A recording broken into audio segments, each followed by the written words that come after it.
This is something new. It's a brand new change from Xactimate on the demo version.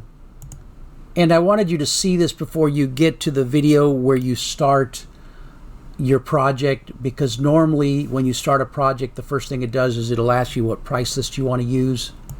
If you're going through this course and you're paying for Xactimate, you can sort of follow along with the videos just the way they are.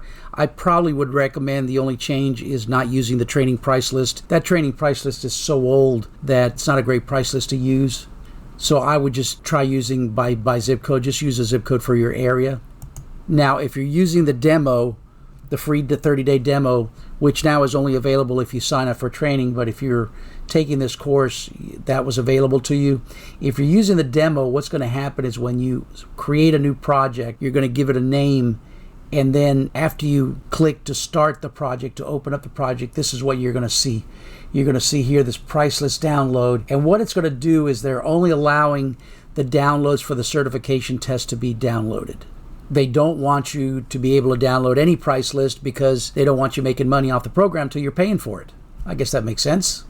So they're only giving you access to the price lists for the certification tests. And you'll notice in the background there, you'll see, you can sort of follow along my cursor here, you'll see that there's a bunch of price lists that are going to be downloaded because there might be one price list for the level 1, another one for the level 2, different tests, the level 3, and so forth. So it's going to download a few price lists, and after you hit the download button, it'll download all these price lists that you kind of see in the back here. And I noticed there is a training one. I'm not sure that's going to be there, but I wouldn't pick that one because it is really old. So it doesn't really matter which price list you pick to start working on this. I wouldn't worry about the prices not matching up. You know, as time goes on, the prices will change and things like that. So don't worry about it. The prices, if you select an item during this training that is just like the item that I selected, but it's got a different price list, don't worry about it. You know, we're trying to teach you how to use the program. You're at least for the videos, you're not being tested on exact prices. If you take the certification tests, then you'll have the right price list and the correct pricing.